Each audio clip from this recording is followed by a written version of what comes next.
Punjabi radio ਜੋ S ਸੁਣ ਰਹੇ ਸਾਰੇ ਸਰੋਤਿਆਂ ਨੂੰ ਬਲਵਿੰਦਰ ਕੌਰ ਵੱਲੋਂ ਪਿਆਰ ਭਰੀ ਸਤਿ ਸ਼੍ਰੀ ਅਕਾਲ। ਸਰੋਤਿਓ ਪ੍ਰੋਗਰਾਮ ਖਬਰ ਤੇ ਨਜ਼ਰ ਵਿੱਚ ਹੋਣਗੇ ਸਾਡੇ ਨਾਲ ਬਲਤੇਜ ਬੰਨੋ ਜੀ ਦੱਸਣਗੇ ਭਾਰਤ ਵਿੱਚ ਪੰਜਾਬ ਦੇ ਵਿੱਚ ਕੀ ਕੁਛ ਵਾਪਰਿਆ। ਖਬਰਾਂ ਤੇ ਨਜ਼ਰ ਮਾਰਾਂਗੇ।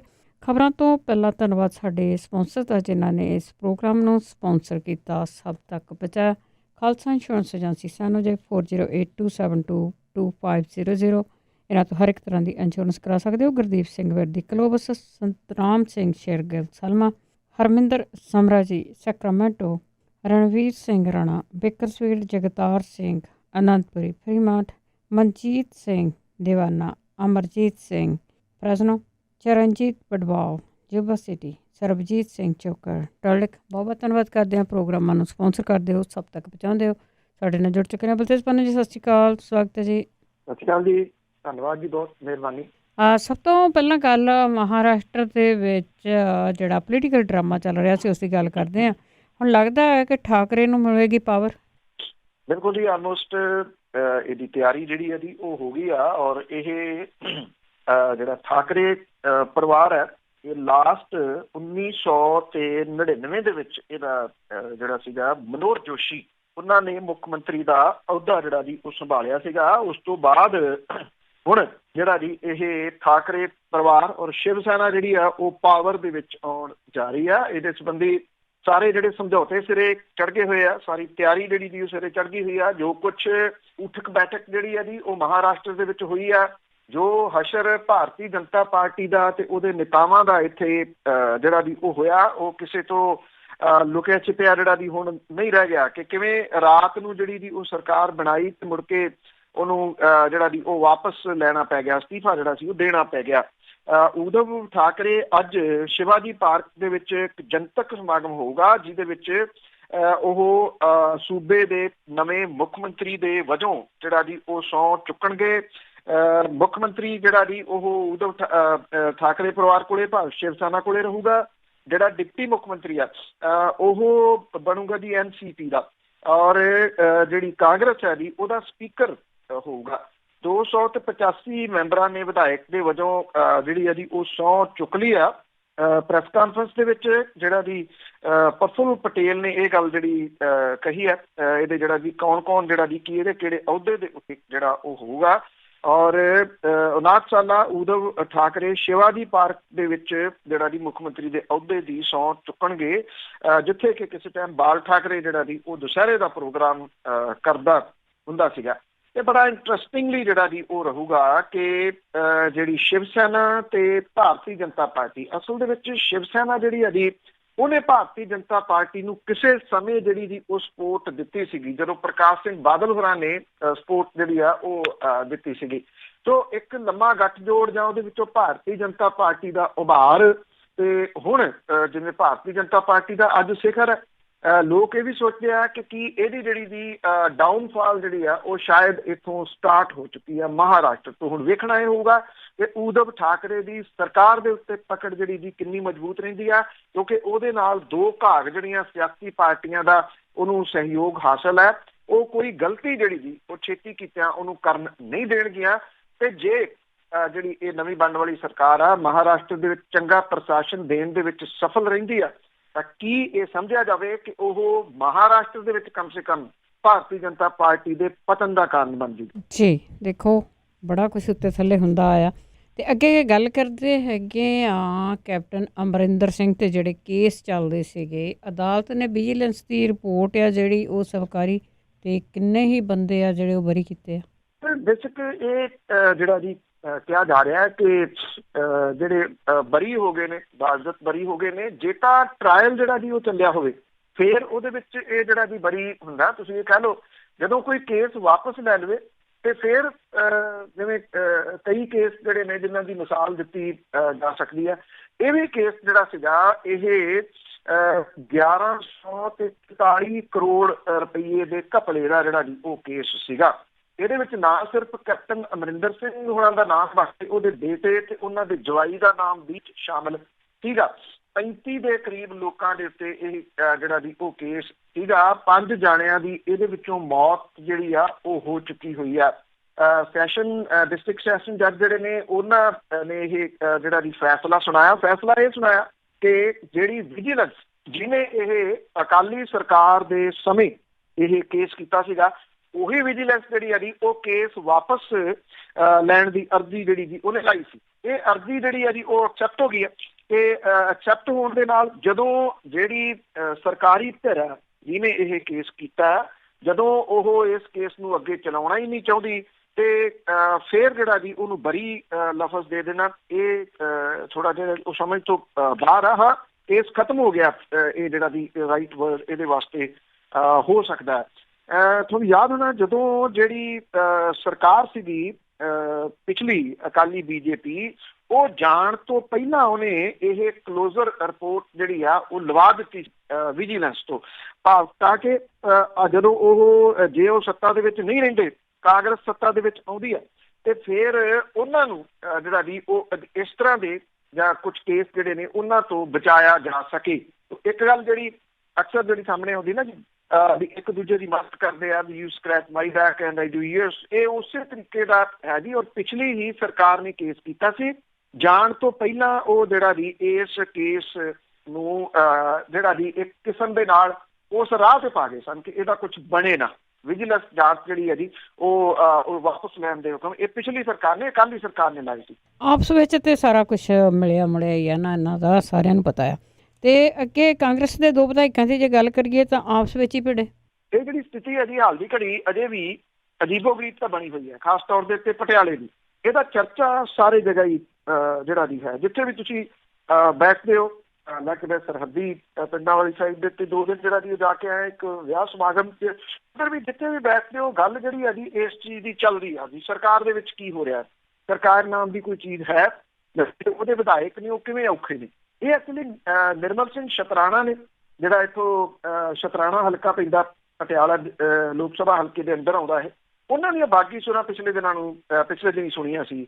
ਨਿਰਮਲ ਸਿੰਘ ਸ਼ਤਰਾਣਾ ਨੇ ਕਿਹਾ ਸੀਗਾ ਕਿ ਉਹਨੇ ਬਹੁਤ ਸਾਰੇ ਵਾਅਦੇ ਆਪਣੇ ਲੋਕਾਂ ਦੇ ਨਾਲ ਕੀਤੇ ਸੀਗੇ, ਇੱਕ ਵੀ ਵਾਅਦਾ ਜਿਹੜਾ ਜੀ ਉਹ ਸਿਰੇ ਨਹੀਂ ਚੜਿਆ, ਬਲਕਿ ਕੰਮ ਵੀ ਕਿਤੇ ਸ਼ੁਰੂ ਨਹੀਂ ਹੋਇਆ। ਇੱਥੋਂ ਤੱਕ ਕਹਿਤਾ ਕਿ ਨਹੀਂ ਉਹਦੀ ਸੁਣੀ ਜਾਂਦੀ ਤਾਂ 1 ਜਨਵਰੀ ਤੋਂ ਮੁੱਖ ਮੰਤਰੀ ਦੇ ਘਰ ਦੇ ਮੂਹਰੇ ਅਣਮਿੱਥੇ ਸਮੇਂ ਦੇ ਧਰਨੇ ਦੇ ਵਾਸਤੇ ਬੈਠ ਜਾਣਗੇ।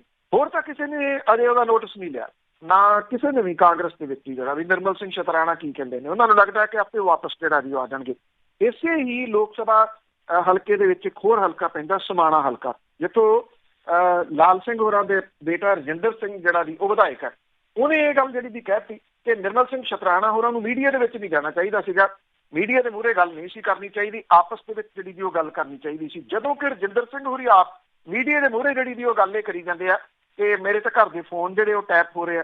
ਹੁਣ ਨਿਰਮਲ ਸਿੰਘ ਸ਼ਤਰਾਣਾ ਨੇ ਇਹ ਗੱਲ ਜਿਹੜੀ ਇਹਦੀ ਆਖੀ ਆ ਕਿ ਪਹਿਲਾਂ ਰਜਿੰਦਰ ਸਿੰਘ ਹੋਰੀ ਆਪਣੀ ਪੀੜ੍ਹੀ ਦੇ ਹੇਠਾਂ ਜਿਹੜਾ ਜੀ ਉਹ ਸੋਟਾ ਫੇਰਨ। ਉਹ ਕਹਿੰਦੇ ਉਹ ਮੀਡੀਆ ਦੇ ਵਿੱਚ ਜਿਹੜਾ ਜੀ ਪਹਿਲਾਂ ਗਏ, ਮੈਂ ਤਾਂ ਬਾਅਦ ਦੇ ਵਿੱਚ ਮੀਡੀਆ ਦੇ ਵਿੱਚ ਗਿਆ। ਇਹ ਵੀ ਕਿਹਾ ਕਿ ਮੈਂ ਆਪਣੀ ਗੱਲ ਦੇ ਉੱਤੇ ਜਿਹੜਾ ਜੀ ਉਹ ਵਜੇਦਾ ਕਿ ਮੇਰੀ ਜੇ ਗੱਲ ਮੰਨੀ ਨਹੀਂ ਜਾਂਦੀ ਹਲਕੇ ਦੀ ਤੇ ਮੈਂ 1 ਜਨਵਰੀ ਤੋਂ ਜਿਹੜਾ ਜੀ ਉਹ ਬਹਿ ਜਾਊਗਾ ਇੱਥੇ ਅਣਮਿੱਥੇ ਸਮੇਂ ਦੇ ਵਾਸਤੇ ਧਰਨੇ ਦੇ ਉੱਤੇ। ਸਵਾਲ ਜਿਹੜਾ ਜੀ ਇਹ ਆ, ਅਕਸਰ ਲੋਕ ਜਿਹੜੀ ਜੀ ਉਹ ਗੱਲ ਕਰਦੇ ਆ, ਜੋ ਲੱਗ ਵੀ ਰਿਹਾ ਕਿ ਜਦੋਂ ਤੋਂ ਆਹ ਸਲਾਹਕਾਰ ਬਣਾਏ ਆ ਨਾ 6, ਉਦੋਂ ਤੋਂ ਸਾਰੇ ਹੀ ਜਿਹੜੇ ਵਿਧਾਇਕ ਜਿਨ੍ਹਾਂ ਨੂੰ ਕੁਝ ਨਹੀਂ ਮਿਲਿਆ ਉਹ ਇਹ ਸੋਚਣ ਲੱਗੇ ਆ ਵੀ 4 ਦਿਨ ਬਿਆਨਬਾਜ਼ੀ ਦਿਓ, ਹੋ ਸਕਦਾ ਕੋਈ ਸਲਾਹਕਾਰ ਦਾ ਕਮਰਾ ਅਜੇ ਖਾਲੀ ਹੋਵੇ ਜਿਹੜਾ ਉਹਨਾਂ ਨੂੰ ਮਿਲ ਜੇ। ਸਲਾਹ ਪਤਾ ਨਹੀਂ ਇਹ ਕਾਹਦੀ ਦਿੰਦੇ ਆ, ਸੱਤਿਆਨਾਸ਼ ਤੇ ਪੰਜਾਬ ਦਾ ਹੋਇਆ ਪਿਆ। ਅੱਗੇ ਗੱਲ ਕਰਦੇ ਆ ਸ਼੍ਰੋਮਣੀ ਕਮੇਟੀ ਦੀ। 100 ਸਾਲ ਬਾਅਦ ਉਹਨਾਂ ਨੇ ਦਾਇਰਾ ਵਧਾਉਣ ਦੀ ਗੱਲ ਕਹੀ। ਦੇਖੋ ਜੀ, ਸ਼੍ਰੋਮਣੀ ਕਮੇਟੀ ਲਗਭਗ 100 ਸਾਲਾਂ ਤੋਂ ਬਾਅਦ ਇਹਦਾ ਘੇਰਾ ਵਿਦੇਸ਼ ਤੱਕ ਫੈਲਾਉਣ ਦੇ ਯਤਨਾਂ ਦੇ ਵਿੱਚ ਹੈ, ਤਾਂ ਕਿ ਵਿਦੇਸ਼ਾਂ ਦੇ ਵਿੱਚ ਵਸਦੇ ਜੋ ਕਿਹਾ ਜਾ ਰਿਹਾ ਜਿਹੜਾ ਭਾਈਚਾਰਾ, ਉਹਨਾਂ ਦੀਆਂ ਸਮੱਸਿਆਵਾਂ ਦੇ ਹੱਲ ਕਰਨ ਦੇ ਲਈ ਉਹਨਾਂ ਦੇ ਸਹਿਯੋਗ ਦੇ ਨਾਲ ਠੋਸ ਉਪਰਾਲੇ ਜਿਹੜੇ ਜੀ ਉਹ ਕੀਤੇ ਜਾ ਸਕਣ। ਸਿੱਖਾਂ ਦਾ 51 ਮੈਂਬਰੀ ਬੋਰਡ ਜਿਹੜਾ ਜੀ ਬਣਾਇਆ ਜਾਊਗਾ। ਇਹਦੇ ਸੰਬੰਧੀ ਜਨਰਲ ਇਜਲਾਸ ਦੇ ਵਿੱਚ ਮਤਾ ਜਿਹੜਾ ਜੀ ਉਹ ਪਾਸ ਕੀਤਾ ਗਿਆ। ਇਹ ਕਿਹਾ ਜਾ ਰਿਹਾ ਹੈ ਕਿ ਵਿਦੇਸ਼ਾਂ ਦੇ ਵਿੱਚ ਵਸਦੇ ਸਿੱਖਾਂ ਨੂੰ ਇਸ ਵੇਲੇ ਪਛਾਣ ਦੀ ਸਮੱਸਿਆ ਦਾ ਸਾਹਮਣਾ ਕਰਨਾ ਪੈ ਰਿਹਾ ਔਰ ਸਿੱਖ ਕਕਾਰਾਂ ਦੀ ਪਛਾਣ ਕਰਵਾਉਣਾ ਵੀ ਵੱਡਾ ਜਿਹੜਾ ਜੀ ਉਹ ਮਸਲਾ ਹੈ। ਔਰ ਸਿੱਖਾਂ ਦੇ ਉੱਤੇ ਹੋ ਰਹੇ ਨਫ਼ਰਤੀ ਹਮਲੇ ਵੀ ਸਮੁੱਚੇ ਸਿੱਖ ਜਗਤ ਦੇ ਵਾਸਤੇ ਚਿੰਤਾ ਦਾ ਵਿਸ਼ਾ ਜਿਹੜੇ ਜੀ ਉਹ ਬਣੇ ਹੋਏ ਆ। ਔਰ ਇਹਨਾਂ ਮੁਸ਼ਕਲਾਂ ਦੇ ਹੱਲ ਦੇ ਵਾਸਤੇ ਵੱਖ-ਵੱਖ ਦੇਸ਼ਾਂ ਦੇ ਵਿੱਚੋਂ ਪ੍ਰਮੁੱਖ ਸਿੱਖ ਸ਼ਖਸੀਅਤਾਂ ਦਾ 51 ਮੈਂਬਰੀ ਸਲਾਹਕਾਰ ਬੋਰਡ ਜਿਹੜਾ ਜੀ ਉਹ ਕਾਇਮ ਕਰਨ ਦੇ ਫੈਸਲੇ ਨੂੰ ਪ੍ਰਵਾਨਗੀ ਦਿੱਤੀ ਗਈ ਆ। ਇਸ ਬੋਰਡ ਦਾ ਮੁਖੀ ਸ਼੍ਰੋਮਣੀ ਕਮੇਟੀ ਦਾ ਪ੍ਰਧਾਨ ਹੋਊਗਾ ਕਿ ਬੋਰਡ ਦੀਆਂ ਸਾਲ ਦੇ ਵਿੱਚ ਘੱਟੋ ਘੱਟ 2 ਮੀਟਿੰਗਾਂ ਕੀਤੀਆਂ ਜਾਣਗੀਆਂ, ਜਿਹਦੇ ਵਿੱਚ ਵਿਦੇਸ਼ਾਂ ਦੇ ਵਿੱਚ ਵਸਦੇ ਸਿੱਖਾਂ ਨੂੰ ਪੇਸ਼ ਮਾਮਲਿਆਂ ਦੇ ਉੱਤੇ ਵਿਚਾਰ ਚਰਚਾ ਜਿਹੜੀ ਹੈ ਜੀ ਉਹ ਕੀਤੀ ਜਾਊਗੀ। ਇਹ ਕਿਹਾ ਗਿਆ ਕਿ ਸ਼੍ਰੋਮਣੀ ਕਮੇਟੀ ਸਿੱਧੇ ਤੌਰ ਦੇ ਉੱਤੇ ਵਿਦੇਸ਼ ਦੇ ਨਾਲ ਉੱਥੋਂ ਦੇ ਸਿੱਖਾਂ ਦੇ ਨਾਲ ਜੁੜੂਗੀ ਤੇ ਉਹਨਾਂ ਦੀ ਸ਼ਮੂਲੀਅਤ ਜਿਹੜੀ ਹੈ ਜੀ ਉਹ ਵਧੂਗੀ। ਇੱਕ ਮਤੇ ਦੇ ਰਾਹੀਂ ਅਫਗਾਨਿਸਤਾਨ ਦੇ ਵਿੱਚ ਵਸਦੇ ਸਿੱਖਾਂ ਦਾ ਜਬਰੀ ਧਰਮ ਤਬਦੀਲ ਕਰਨ ਲਈ ਮਜਬੂਰ ਕੀਤੇ ਜਾਣ ਦੀ ਨਿੰਦਿਆ ਵੀ ਜਿਹੜੀ ਹੈ ਜੀ ਉਹ ਕੀਤੀ ਗਈ। ਚੰਗੀ ਗੱਲ ਹੈ, ਦਾਇਰਾ ਜਿਹੜਾ ਜੀ ਉਹ ਵਧੂਗਾ। ਇਹਦੇ ਵਿੱਚ ਕਮ ਸੇ ਕਮ ਕੁਝ ਲੋਕ ਜਿਹੜੇ ਜੀ ਉਹ ਫਿਰ ਸ਼੍ਰੋਮਣੀ ਕਮੇਟੀ ਦੇ ਗੋਗੇ ਵੀ ਤਾਂ ਗਾਇਆ ਕਰਨਗੇ ਨਾ, ਤਾਂ ਕਿ ਉਹਨਾਂ ਨੂੰ ਮੈਂਬਰੀ ਜਿਹੜੀ ਹੈ ਜੀ ਇਹਦੇ ਵਿੱਚ ਮਿਲ ਜਾਵੇ। ਇੱਕ ਦੂਜੀ ਗੱਲ ਇਹਦੀ ਜਿਵੇਂ ਪ੍ਰਧਾਨਗੀ ਜਿਹੜੀ ਸ਼੍ਰੋਮਣੀ ਗੁਰਦੁਆਰਾ ਪ੍ਰਬੰਧਕ ਕਮੇਟੀ ਦਾ ਪ੍ਰਧਾਨ ਕਰੂਗਾ, ਜਿਹੜਾ ਵੀ ਉਦੋਂ ਹੋਇਆ ਕਰੂਗਾ। ਹਾਲਾਤ ਇਹ ਆ ਕਿ ਇਸ ਵੇਲੇ ਚਾਹੇ ਉਹ ਸਰਾਵਾਂ ਬਣਾਉਣ ਦੇ ਵਿੱਚ ਹੋਇਆ ਘਪਲਾ, ਉਹਨੂੰ ਠੇਕੇ ਦੇ ਉੱਤੇ ਦਿੱਤਾ, ਚਾਹੇ ਲੰਗਰ ਬਣਾਉਣ ਨੂੰ ਜਿਹੜਾ ਠੇਕੇ ਦੇ ਉੱਤੇ ਦਿੱਤਾ, ਚਾਹੇ ਘਿਓ ਵਾਲਾ ਜਿਹੜਾ ਜੀ ਘਪਲਾ ਉਹਦੀ ਗੱਲਬਾਤ ਜਿਹੜੀ ਆ ਉਹ ਤੁਰੀ ਜਾਂਦੀ ਆ। ਇਹ ਮਸਲਿਆਂ ਦੇ ਹੱਲ ਦੇ ਉੱਤੇ ਸ਼੍ਰੋਮਣੀ ਗੁਰਦੁਆਰਾ ਪ੍ਰਬੰਧਕ ਕਮੇਟੀ ਦੇ ਪ੍ਰਧਾਨ ਦੇ ਕੋਲੇ ਕੋਈ ਹੱਲ ਹੈ ਨਹੀਂਗਾ, ਪਰ ਵਿਦੇਸ਼ਾਂ ਦੇ ਵਿੱਚ ਵਸਦੇ ਜਿਹੜੇ ਸਿੱਖ ਭਾਈਚਾਰਾ ਜਿਹੜੇ ਉਹਨਾਂ ਨੂੰ ਦਰਪੇਸ਼ ਮਸਲੇ ਨੇ ਉਹਨਾਂ ਦਾ ਹੱਲ ਜਿਹੜਾ ਜੀ ਉਹ ਕਰਨਗੇ। ਕਿਵੇਂ ਇਹ ਨਹੀਂ ਜਿਹੜਾ ਜੀ ਉਹ ਪਤਾ ਕਿ ਕਿਹੜੇ ਤਰੀਕੇ ਦੇ ਨਾਲ ਉਹ ਕਰਨਗੇ। ਦਰਪੇਸ਼ ਮਸਲੇ ਜਿਹੜੇ ਸਿੱਖਾਂ ਨੂੰ ਬਾਹਰ ਆਉਂਦੇ ਆ ਕਿ ਪੰਜਾਬ 'ਚ ਜਾ ਕੇ ਆਉਂਦੇ ਆ? ਨਹੀਂ, ਜਿਹੜੇ ਬਾਹਰਲੇ, ਜਿਹਦੇ ਵਿੱਚ ਉਹਨਾਂ ਨੇ ਇੱਕ ਗੱਲ ਜਿਹੜੀ ਆਖੀ ਆ ਕਿ ਜਿਹੜੀ ਉਹਨਾਂ ਦੀ ਪਛਾਣ ਦਾ ਜਿਹੜਾ ਮਸਲਾ ਉਹਦੇ ਨਾਲ ਬਹੁਤ ਪ੍ਰੋਬਲਮਸ ਜਿਹੜੀਆਂ ਜੀ ਆ ਰਹੀਆਂ ਨੇ, ਕਿ ਉਹਨਾਂ ਦੀ ਆਈਡੈਂਟਿਟੀ ਵਾਲਾ ਜਿਹੜਾ ਜੀ ਉਹ ਮਸਲਾ ਬਹੁਤ ਵੱਡਾ ਹੈ। ਇਹ ਜ਼ਿਕਰ ਜਿਹੜਾ ਜੀ ਉਹ ਕੀਤਾ ਗਿਆ।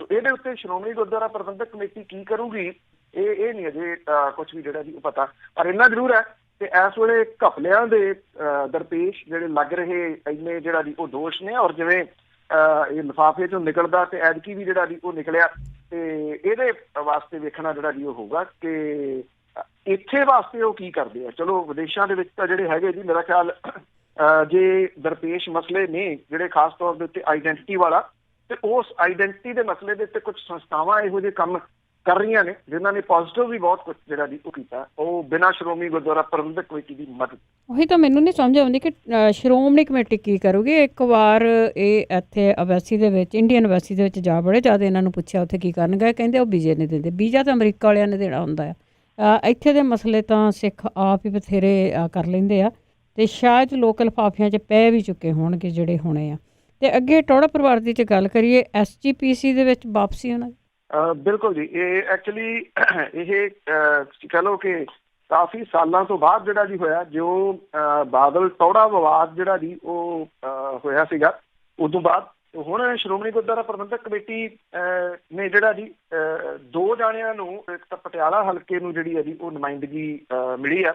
ਇਹਦੇ ਵਿੱਚ ਇਹ ਸਰੌਰ ਦੇ ਨੇ ਦੋਵੇਂ ਮੈਂਬਰਾਂ ਨੂੰ ਸ਼੍ਰੋਮਣੀ ਕਮੇਟੀ ਦੇ ਵਿੱਚ ਨੁਮਾਇੰਦਗੀ ਦਿੱਤੀ ਗਈ ਆ। ਇਹਦੇ ਵਿੱਚ ਕੁਲਦੀਪ ਕੌਰ ਟੌਹੜਾ ਨੇ, ਉਹ ਗੁਰਚਰਨ ਸਿੰਘ ਟੌਹੜਾ ਹੋਰਾਂ ਦੀ ਬੇਟੀ ਆ, ਤੇ ਜਥੇਦਾਰ ਜਸਮੀਰ ਸਿੰਘ ਲਾਛੜੂ ਇਹਨੂੰ ਸ਼੍ਰੋਮਣੀ ਗੁਰਦੁਆਰਾ ਪ੍ਰਬੰਧਕ ਕਮੇਟੀ ਦਾ ਐਗਜ਼ੈਕਟਿਵ ਮੈਂਬਰ ਜਿਹੜਾ ਜੀ ਉਹ ਬਣਾਇਆ ਗਿਆ।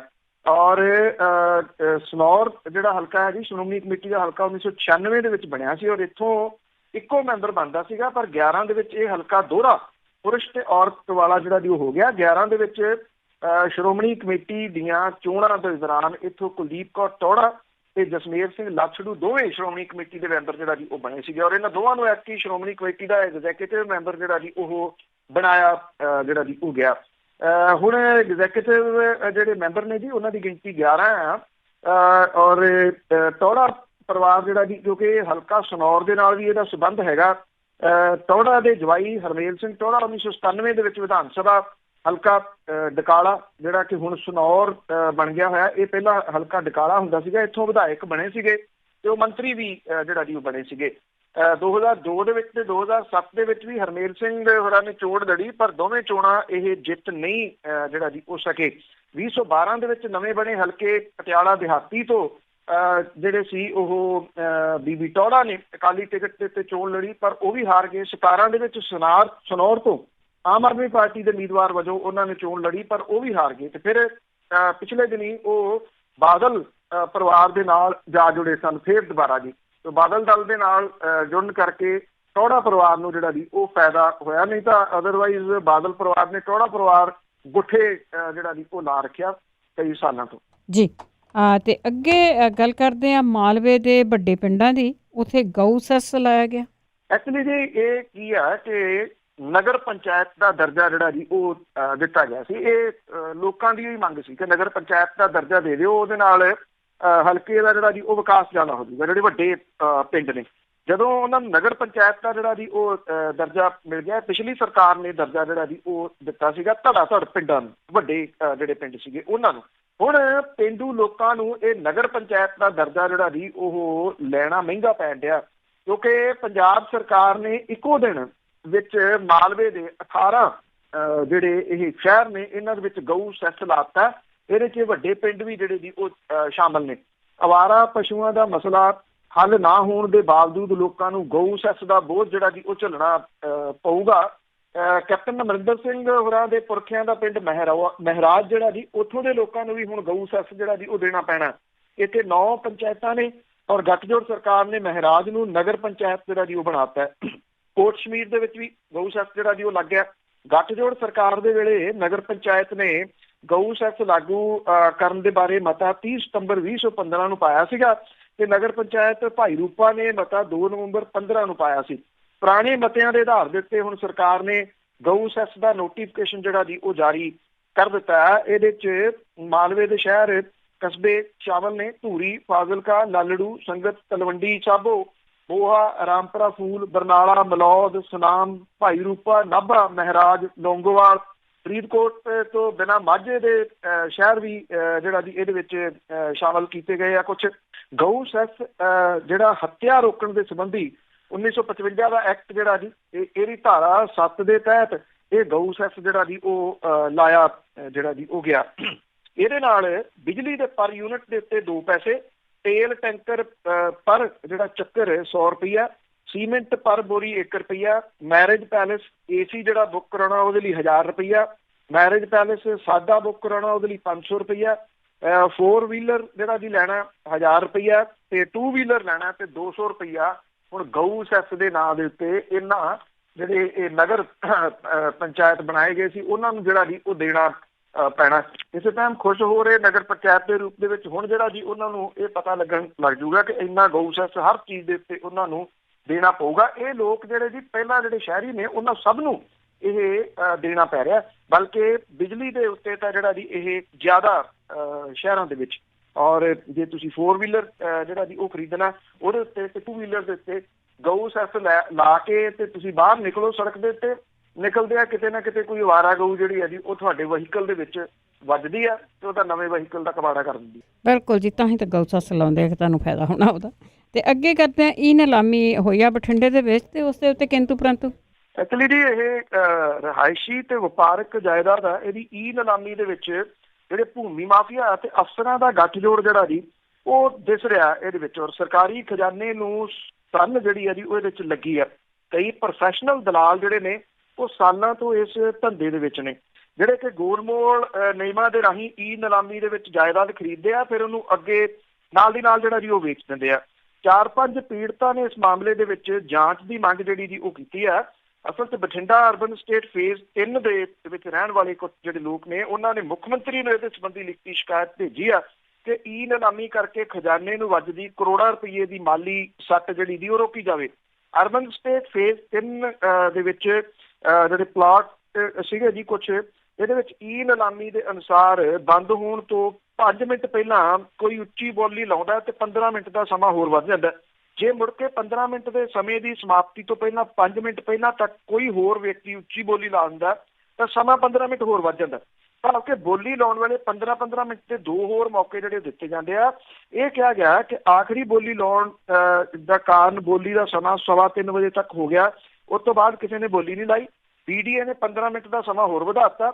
ਅਖੀਰਲੇ ਮੌਕੇ ਦੇ ਉੱਤੇ ਇੱਕ ਬੰਦੇ ਨੇ ਪਹਿਲੀ ਤੇ ਅਖੀਰਲੀ ਬੋਲੀ ਲਾਈ ਤੇ ਪਲਾਟ ਉਹਨੂੰ ਜਿਹੜਾ ਸੀ ਉਹ ਮਿਲ ਗਿਆ। ਇਹ ਵੀ ਜਿਹੜਾ ਜੀ ਕਿਹਾ ਗਿਆ ਕਿ ਇਹ ਮਿਲੀ ਭੁਗਤ ਦੇ ਨਾਲ ਸਾਰਾ ਕੁਝ ਜਿਹੜਾ ਜੀ ਉਹ ਹੋ ਰਿਹਾ ਔਰ ਇਹ ਸਸਤੇ ਦੇ ਉੱਤੇ ਲੈ ਕੇ ਮੁੜ ਕੇ ਜਿਹੜਾ ਜੀ ਇਹਨੂੰ ਮਹਿੰਗਾ ਵੇਚ ਦਿੰਦੇ ਆ। ਇਹ ਕਿਹਾ ਗਿਆ ਕਿ ਈ ਨੀਲਾਮੀ ਬੰਦ ਹੋਣ ਤੋਂ ਅਖੀਰਲੇ 5 ਮਿੰਟ ਦੇ ਵਿੱਚ ਬੋਲੀ ਲਾਉਣ ਦੇ ਸਿਰਫ 2 ਮੌਕੇ ਜਿਹੜੇ ਜੀ ਉਹ ਦਿੱਤੇ ਜਾਂਦੇ ਆ। ਜੇ ਵਧੇਰੇ ਦਿੱਤੇ ਜਾਣ ਤਾਂ ਸਰਕਾਰੀ ਖਜ਼ਾਨੇ ਦੇ ਵਿੱਚ ਜਿਹੜਾ ਜੀ ਉਹ ਜ਼ਿਆਦਾ ਪੈਸਾ ਆ ਸਕਦਾ। ਅਜਿਹਾ ਜਿਹੜਾ ਸ਼ਿਕਾਇਤਕਰਤਾ ਨੇ ਕਿਹਾ। ਹੁਣ ਸਵਾਲ ਜਿਹੜਾ ਜੀ ਇਹ ਆ, ਸ਼ਿਕਾਇਤ ਕਰਨ ਵਾਲੇ ਨੇ ਆਪਣੀ ਜ਼ਿੰਮੇਵਾਰੀ ਜਿਹੜੀ ਜੀ ਉਹ ਨਿਭਾਤੀ, ਉਹਨੇ ਸ਼ਿਕਾਇਤ ਜਿਹੜੀ ਸੀ ਉਹ ਕਰ ਦਿੱਤੀ। ਪਰ ਜਿਹੜੇ ਹੁਣ ਭੂਮੀ ਮਾਫੀਆ ਜਿਹਦਾ ਸਾਰਾ ਕੁਝ ਇਹ ਜਿਹੜਾ ਜੀ ਉਹ ਕਰਦਾ ਹੈ, ਉਹਦੇ ਵਿੱਚ ਕੌਣ ਲੋਕ ਨੇ ਜੀ? ਉਹਦੇ ਵਿੱਚ ਉਹੀ ਲੋਕ ਨੇ ਜੀ ਜਿਨ੍ਹਾਂ ਨੇ ਇਸ ਵੇਲੇ ਦੋਨਾਂ ਹੱਥਾਂ ਦੇ ਨਾਲ ਪੈਸਾ ਜਿਹੜਾ ਜੀ ਉਹ ਇਕੱਠਾ ਕਰਨਾ ਸ਼ੁਰੂ ਕੀਤਾ ਹੋਇਆ ਤੇ ਬਿਨਾਂ ਕਿਸੇ ਸ਼ੱਕ ਦੇ ਇਹਦੇ 'ਚ ਰਾਜਨੀਤਿਕ ਧਿਰਾਂ ਜਿਹੜੀਆਂ ਜੀ ਲੁਕਵੇਂ ਰੂਪ ਦੇ ਵਿੱਚ ਪਿੱਛੇ ਉਹ ਹੁੰਦੀਆਂ ਨੇ ਤੇ ਉਹ ਅਜਿਹੀ ਜਿਹੜੀ ਚੋਰ ਮੋਰੀਆਂ ਨੇ ਉਹਨੂੰ ਭਲਾ ਬੰਦ ਕਿਉਂ ਕਰਨਗੀਆਂ? ਬਿਲਕੁਲ ਜੀ, ਅਜੇ ਤਾਂ ਪਹਿਲੇ ਵੀ ਬਹੁਤ ਸਾਰੇ ਘਟਾਲੇ ਇੱਦਾਂ ਦੇ ਹੀ ਆ। ਤੇ ਅਖੀਰ ਦੇ ਵਿੱਚ ਗੱਲ ਕਰਦੇ ਹਾਂ ਪੰਜਾਬ ਦੇ ਖਜ਼ਾਨੇ ਦੀ। ਉਸ ਦਾ ਬੁਰਾ ਹਾਲ ਆ, ਪਰ ਇਹ ਕੋਈ ਨਹੀਂ ਗਾ ਪਤਾ ਕਿ ਉਸਨੂੰ ਬਚਾਇਆ ਕਿਵੇਂ ਜਾਊਗਾ। ਇਸ ਵੇਲੇ ਮੰਦੇ ਹਾਲਾਤਾਂ ਦੇ ਵਿੱਚੋਂ ਪੰਜਾਬ ਦਾ ਖਜ਼ਾਨਾ ਜਿਹੜਾ ਜੀ ਉਹ ਨਿਕਲ ਰਿਹਾ। ਮੁੱਖ ਮੰਤਰੀ ਹੋਰੀ ਮੁੜ ਆਏ ਨੇ ਛੁੱਟੀਆਂ ਤੋਂ, ਵਲਾਇਤ ਦੀਆਂ ਤੋਂ। ਆਉਣ ਦਾ ਕਾਰਨ ਖਜ਼ਾਨੇ ਦੀ ਫਿਕਰਮੰਦੀ ਨਹੀਂ, ਬਲਕਿ ਜਿਹੜਾ ਆਪਾਂ ਜ਼ਿਕਰ ਕੀਤਾ ਤੇ ਉਹਨਾਂ ਤੋਂ ਕੇਸ ਵਾਪਸ ਲਿਆ ਜਾਣਾ ਸੀਗਾ, ਉਹਦੇ ਕਰਕੇ ਸ਼ਾਇਦ ਉਹ 2 ਦਿਨ ਜਿਹੜੀਆਂ ਜੀ ਛੁੱਟੀਆਂ ਘੱਟ ਜਿਹੜਾ ਉਹ ਲਾ ਕੇ ਆਏ ਆ। ਸਵਾਲ ਇਹ ਆ ਕਿ ਖਜ਼ਾਨੇ ਨੂੰ ਬਚਾਇਆ ਜਿਹੜਾ ਜੀ ਉਹ ਕਿਵੇਂ ਜਾਵੇ। ਅੱਜ ਹਾਲਾਤ ਜਿਹੜੇ ਜੀ ਖਜ਼ਾਨੇ ਦੇ ਇਹ ਨੇ ਕਿ ਪੰਜਾਬ ਦੇ ਖਜ਼ਾਨੇ ਦੇ ਵਿੱਚ ਇਸ ਵੇਲੇ ਸਿਰਫ 540 ਕਰੋੜ ਰੁਪਈਆ ਬਚਿਆ, ਜਦੋਂ ਕਿ ਸਰਕਾਰ ਦੀਆਂ ਜਿਹੜੀਆਂ ਦੇਣਦਾਰੀਆਂ ਨੇ ਉਹ 35,000 ਕਰੋੜ ਦੀਆਂ ਨੇ। ਸਰਕਾਰ ਦੇ ਤੇ ਜਿਹੜਾ ਇਹ ਚੱਲ ਰਿਹਾ ਸਾਲ ਹੈ ਜੀ, ਇਹਦੇ ਵਿੱਚ ਤਨਖਾਹਾਂ, ਪੈਨਸ਼ਨ, ਵਿਆਜ ਦੇ 52,274 ਕਰੋੜ ਰੁਪਈਏ ਦੀਆਂ ਦੇਣਦਾਰੀਆਂ ਸੀਗੀਆਂ, ਜਿਹਦੇ ਵਿੱਚੋਂ ਮਹੀਨੇ ਦੇ ਵਿੱਚ ਸਿਰਫ 17,260 ਕਰੋੜ ਰੁਪਈਆ ਦਿੱਤਾ ਜਾ ਸਕਿਆ। ਬਾਕੀ 5 ਮਹੀਨਿਆਂ ਦੇ ਵਿੱਚ 35,013 ਕਰੋੜ ਰੁਪਈਏ ਦੀਆਂ ਦੇਣਦਾਰੀਆਂ ਨੇ। ਇਹਦੇ ਵਿੱਚ ਕਰਮਚਾਰੀਆਂ ਦੇ DA ਏਰੀਅਰ ਦਾ ਹੀ 60 ਕਰੋੜ ਤੋਂ ਇਲਾਵਾ 5,000 ਕਰੋੜ ਦੇ ਕਈ ਬਿੱਲ ਪੈਂਡਿੰਗ ਪਏ ਆ। ਸਰਕਾਰ ਦੇ ਉੱਤੇ 2,13,000 ਕਰੋੜ ਰੁਪਈਏ ਦਾ ਕਰਜ਼ਾ। ਇਹਦੇ ਵਿਆਜ ਦੇ ਤੌਰ ਦੇ ਉੱਤੇ ਹਰ ਸਾਲ 4,748 ਕਰੋੜ ਰੁਪਈਆ ਵਿਆਜ ਦਾ ਦੇਣਾ ਜਿਹੜਾ ਜੀ ਉਹ ਪੈ ਰਿਹਾ। ਜੇ ਆਮਦਨ ਦੀ ਗੱਲ ਕਰੀਏ ਤਾਂ ਅਜੇ ਤੱਕ 25% ਮਤਲਬ ਕਿ 1/4 ਜਿਹੜਾ ਜੀ ਉਹ ਮਿਲੀ ਆ। ਕੇਂਦਰ ਤੋਂ 3 ਮਹੀਨੇ ਦੇ GST ਦੇ 4,100 ਕਰੋੜ ਰੁਪਈਆ ਨਹੀਂ ਮਿਲਿਆ।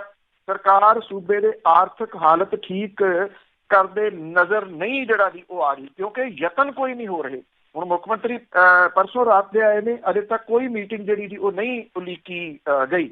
ਜੇ ਆਰਥਿਕ ਸੰਕਟ ਦੇ ਉੱਤੇ ਤੁਰੰਤ ਜਿਹੜਾ ਜੀ ਉਹ ਕਾਬੂ ਨਹੀਂ ਪਾਇਆ ਗਿਆ ਤਾਂ ਕੁਝ ਮਹੀਨਿਆਂ ਦੇ ਵਿੱਚ ਸੂਬੇ ਦੇ ਕੋਈ 3.5 ਲੱਖ ਕਰਮਚਾਰੀਆਂ ਦੀ ਤਨਖਾਹ ਤੇ 2.5 ਲੱਖ ਪੈਨਸ਼ਨ ਜਿਹੜੇ ਲੈਣ ਵਾਲੇ ਨੇ ਉਹਨਾਂ ਦੇ DA ਜਿਹੜੇ ਜੀ ਉਹ ਕਿੱਥੋਂ ਦਿੱਤੇ ਜਾਣਗੇ, ਕੁਛ ਨਹੀਂ ਜਿਹੜਾ ਜੀ ਉਹ ਪਤਾ। ਇਹਦੇ ਨਾਲ ਹੀ ਫਲਾਈਓਵਰ, ਸੜਕਾਂ ਸਣੇ, ਸਕੂਲਾਂ, ਹਸਪਤਾਲਾਂ ਦੀ ਜਿੰਨੇ ਜਿਹੜੇ ਚੱਲ ਰਿਹਾ ਜੀ ਮਾੜਾ ਮੋਟਾ ਕੰਮ, ਉਹ ਸਾਰਾ ਰੁਕ ਜੂਗਾ। ਸਰਕਾਰ ਨੂੰ ਟੈਕਸ ਦੇ ਵਿੱਚੋਂ ਜਿਹੜਾ 2 ਕਰੋੜ 61 ਲੱਖ ਜਿਹੜਾ ਜੀ ਇਹ ਮਿਲਿਆ, ਜਦੋਂ ਕਿ ਇਹਦਾ ਜਿਹੜਾ ਖਰਚਾ ਹੈ ਜੀ ਉਹ 2 ਕਰੋੜ 57 ਲੱਖ ਤੱਕ ਜਿਹੜਾ ਜੀ ਉਹ, ਮਤਲਬ ਕਿ 376 ਕਰੋੜ ਜਿਹੜੇ ਜੀ ਉਹ ਬਚੇ ਆ। ਔਰ ਕੁੱਲ ਮਿਲਾ ਕੇ ਨਵੰਬਰ ਤੱਕ ਖਜ਼ਾਨੇ ਦੇ ਵਿੱਚ 540 ਕਰੋੜ ਰੁਪਈਏ ਹੀ ਜਿਹੜੇ ਜੀ ਉਹ ਹੈਗੇ ਆ। ਜਿਹੜੇ ਕਮਾਊ ਪੁੱਤ ਨੇ ਸਰਕਾਰ ਦੇ, ਉਹਦੇ ਵਿੱਚੋਂ ਇੱਕ ਸ਼ਰਾਬ ਦਾ ਮਹਿਕਮਾ, ਸ਼ਰਾਬ ਦੇ ਜਿਹੜੇ ਉੱਤੇ ਕੁਛ 2 ਜਾਂ 3 ਪਰਿਵਾਰ ਜਿਹੜੇ ਜੀ ਉਹ ਕਾਬਜ਼ ਨੇ ਔਰ ਉਹ ਕੀਮਤਾਂ ਨਹੀਂ ਘਟਾ ਰਹੇ। ਉਹਦੇ ਨਾਲ ਜਿਹੜੀ ਸਮਗਲਿੰਗ ਹੈ ਉਹ ਨਾਲ ਦੇ ਸੂਬਿਆਂ ਤੋਂ ਹੁੰਦੀ। ਸਮਗਲਿੰਗ ਕਰ ਕੌਣ ਰਿਹਾ? ਰਾਜਨੀਤਿਕ ਲੋਕ ਉਹਦੇ ਪਿੱਛੇ ਨੇ ਜੀ। ਉਹ ਕਹਿੰਦੇ ਠੀਕ ਹੈ ਸਾਡੀਆਂ ਫੈਕਟਰੀਆਂ ਨਹੀਂ ਹੈਗੀਆਂ, ਉਹ ਦੂਜੇ ਸੂਬਿਆਂ ਤੋਂ ਸਸਤੀ ਸ਼ਰਾਬ ਲਿਆ ਕੇ ਇੱਥੇ ਪੰਜਾਬ ਦੇ ਵਿੱਚ ਜਿਹੜਾ ਜੀ ਉਹ ਢੋ ਰਹੇ ਆ। ਸਭ ਤੋਂ ਵੱਡਾ ਰਗੜਾ ਜਿਹੜਾ ਜੀ ਪੰਜਾਬ ਨੂੰ ਇਸ ਵੇਲੇ ਇਸ ਸ਼ਰਾਬ ਤੋਂ ਜਿਹੜਾ ਜੀ ਉਹ ਲੱਗ ਰਿਹਾ। ਜਿਹੜੇ ਤੇਲ ਦੀਆਂ ਕੀਮਤਾਂ ਨੇ ਉਹ ਇਕਸਾਰ ਨਾ ਹੋਣੀਆਂ, ਇਹ ਦੂਜਾ ਰਗੜਾ ਜਿਹੜਾ ਜੀ ਉਹ ਲੱਗ ਰਿਹਾ। ਜ਼ਮੀਨਾਂ ਜਿਹੜੀਆਂ ਦੀ ਉਹਦੇ ਭਾਅ ਡਿੱਗ ਪਏ। ਜਿਹੜੇ ਕਮਰਸ਼ੀਅਲ ਪ੍ਰੋਪਰਟੀਜ਼ ਆ ਜਾਂ ਰੈਜ਼ੀਡੈਂਸ਼ੀਅਲ ਪ੍ਰੋਪਰਟੀਜ਼ ਆ ਉਹ ਕਿਸੇ ਪਾਸੇ ਨੂੰ ਹਿੱਲ ਨਹੀਂ ਰਹੀ ਜੀ। ਜਿੱਥੋਂ ਜਿਹੜਾ ਜੀ ਉਹ ਸਰਕਾਰ ਨੂੰ ਪੈਸੇ ਆਉਣੇ ਸੀਗੇ ਉਹ ਨਹੀਂ ਜਿਹੜਾ ਜੀ ਉਹ ਆ ਰਹੇ।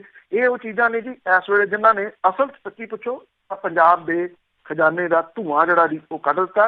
ਇਸ ਵੇਲੇ ਤਾਂ ਧੂੰਆਂ ਵੀ ਹੈ ਨਹੀਂ ਗਾ ਜੀ, ਤੇ ਉੱਥੇ ਤਾਂ ਤੁਸੀਂ ਕਹਿ ਲਓ ਕਿ ਤਕਰੀਬਨ ਸਵਾਹ ਵਰਗੀ ਕੋਈ ਚੀਜ਼ ਜਿਹੜੀ ਜੀ ਉਹ ਪਈ ਆ। ਪਰ ਹੈਰਾਨੀ ਵਾਲੀ ਗੱਲ ਇਹ ਆ ਕਿ ਇਹਨੂੰ ਸੰਭਾਲਣ ਦੇ ਵਾਸਤੇ, ਇਹਨੂੰ ਠੀਕ ਕਰਨ ਦੇ ਵਾਸਤੇ ਅਜੇ ਤੱਕ ਕੋਈ ਯਤਨ ਨਜ਼ਰ ਨਹੀਂ ਆ ਰਿਹਾ। ਦੇਖੋ ਜੀ, ਮੁੱਖ ਮੰਤਰੀ ਤਾਂ ਹਜੇ ਖੁਸ਼ੀਆਂ ਮਨਾ ਰਹੇ ਹੋਣੇ ਆ। ਇੰਨੇ ਚਿਰਾਂ ਦਾ ਕੇਸ ਚੱਲਦਾ ਸੀਗਾ, ਉਹਦੇ ਵਿੱਚ ਬਰੀ ਹੋਏ ਆ।